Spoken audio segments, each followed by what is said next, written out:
Hello, guys, welcome back to another episode of Sip of Topic. So, this episode is going to be about a spectacle of Mother Nature.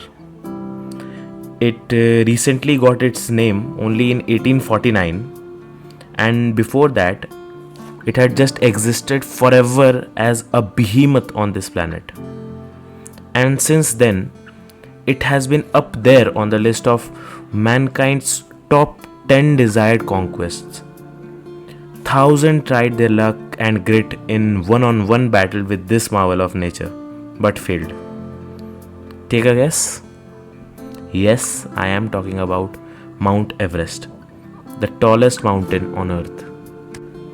Standing on the crest of the Great Himalayas of the northern India, that lies actually on the border between Nepal and China. So yes, we all know everything about it since childhood when we used to cram that the tallest mountain on earth is Mount Everest. Yeah. But today I am going to talk about how we are completely unaware of what it actually stands for. So it was in 1849 when a British geographer, Sir George Everest, was given the task of surveying the Himalayan region near Nepal, and hence this mountain got named after him, which was then locally known as Sagarmatha, meaning Mother Goddess of Earth in Nepali, and Chomolungma in Tibetan. It was only after this that the mankind got aware of the fact that Andes, the South American mountain range, is actually not the tallest mountain range in the world. And then many other geologists went on to calculate the actual height of Everest by using trigonometry. Here, I would like to mention a thing. For all those who share memes like another day went by when I did not use trigonometry in my daily life, maths haters basically. You guys see, tan theta helped us to find the height of the highest point on earth. Anyways, the figure is 8,848 meter, which is 29,035 feet. Doesn't sound that big, right? Well, it is. The summit is almost 9 kilometers up from the sea level. Can you just imagine? 10 times taller than the tallest man-made structure, that is Burj Khalifa. By the way, here is an interesting fact for you people. The mountain grows by 44 millimeter every year because of the Indian tectonic plate, which actually pushes under the Asian tectonic plate, which causes the increase in the altitude. So that was it.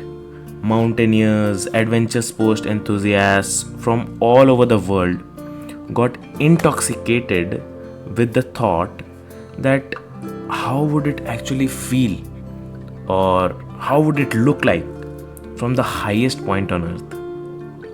And then mankind began their journey of reaching the summit. As we all know that it was on 29th of May 1953 that Sherpa Tenzing Norgay and Edmund Hillary. Sherpas are basically the locals who help the expedition teams in reaching the summit. Yeah, so Tenzing Norgay and Edmund Hillary became the first people to reach the summit. Tenzing and Edmund made the first documented ascent on Earth in 1953 using the Southeast Ridge route.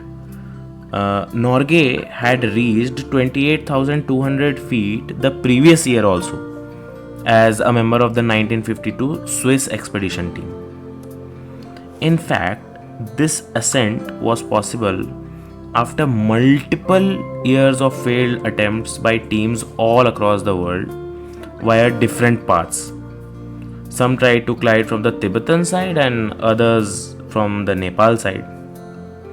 And actually, when they reached the summit, Tenzing clicked the picture of Edmund Hillary at the peak, where he can be seen holding 4 flags, namely of United Nations, United Kingdom, Nepal and India, as a gesture of thanking the people who helped them in their expedition. Norgay, who had already been to Everest camps 6 times at this point, was a leading member of the 1953 Everest expedition, led by John Hunt.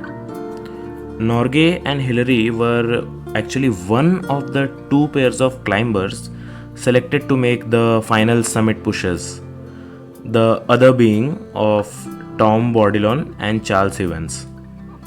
The later duo made it just 300 feet shy of the summit on May 26th, but turned around after experiencing issues with their oxygen equipment. Can you just imagine? Just 300 feet away, after climbing 28,700 feet.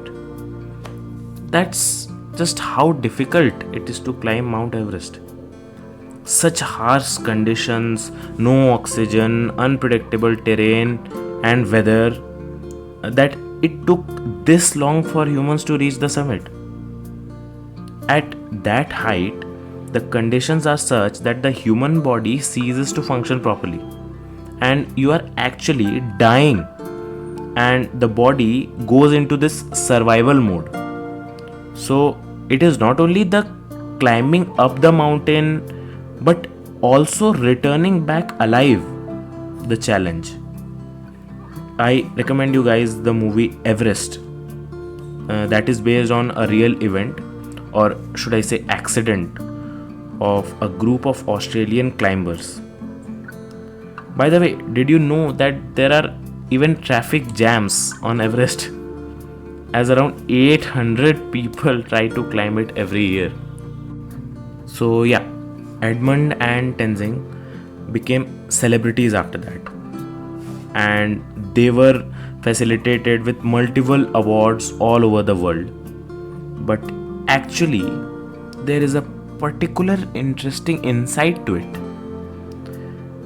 Were they actually the first to reach the summit?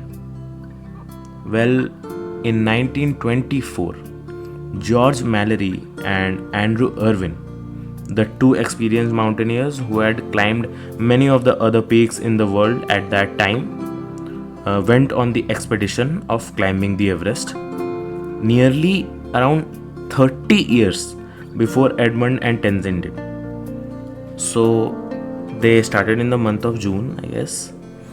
After reaching the final camp, or should I say the highest camp, they decided to go for the final ascent on 8th of June. And they were last seen just 1,000 feet away from the summit, from the base camp. And then they were never seen again. It has been an unanswered question since then. If they were the first people to reach the summit, were they able to reach the summit and they didn't make it back? To find an answer to this question, a research expedition team was also organized in 1990s to at least find their bodies. The team hoped in particular to find a camera or Irwin's body, which, had the pair been successful, should have contained a picture of the summit. After commencing the search on 1st of May 1999, Conrad Anker, who was the leader of the research team, mistakenly got off course on their research project and unexpectedly and surprisingly found Mallory's body where they weren't expected it to be found. But they did not get Irwin's body. Many things were found with the body which actually weren't decisive enough to help them get to a conclusion. Finally, it had been reported that Mallory was carrying a photograph of his beloved wife Ruth with him, which he planned to place on the summit in the event of success. And this photo was actually not found among his personal possessions with or near the body. It is still a mystery though whether these guys were successful in reaching the top. Probably yes, because they didn't find that picture of his wife, which gives us a hint that probably he did place the pic at the peak. But yeah, it can't be told for sure. But one thing is for sure, that they couldn't make it back on Earth to tell everyone that yes, they did it. It was a great tragedy. Now, this brings me to the question: would you all give it a shot ever in your lives if you got an opportunity? I mean, would you go as far as shaking hands with death to touch the peak of the world? Would you go through 40 days of suffering to reach there? Does it excite you? Just imagine the view, man. You could literally see the curvature of Earth at that height, and all the other mountains beneath you would probably feel like they are bowing in front of you. It sure would be a heavenly experience, because people from around the world come to try it out. Yeah, let me also tell you guys that it costs around 25 to 50 lakhs per person for the expedition to the summit. That's just crazy. Maybe it's worth a shot, I don't know. But if you can achieve this, you would be called the guy or the girl who climbed the Everest for the rest of your lives. Would make a sick Insta bio though, and would also look good on your LinkedIn.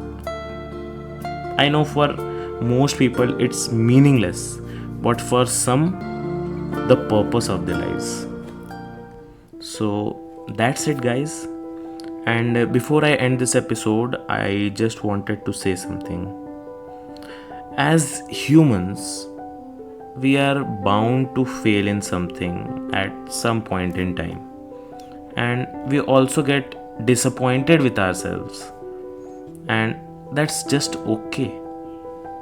I would like to quote Ernest Yeboah: we are bound to make mistakes. We are bound to meet mistakes. We have regretted certain decisions we took yesterday, today.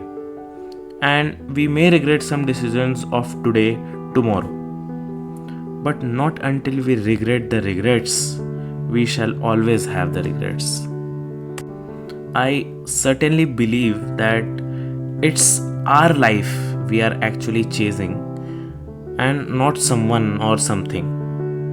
There is a dialogue in this movie I recommended, Everest, that when the climbers reach the base camp and see other people who are there with the same mission of just reaching the summit, they tend to misunderstand that they have a competition or a war among themselves to reach the summit. But actually, each of them have to fight the battle against the mountain. It's the mountain you have to win against and reach the summit.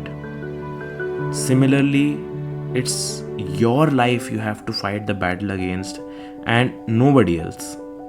And eventually, you will emerge victorious.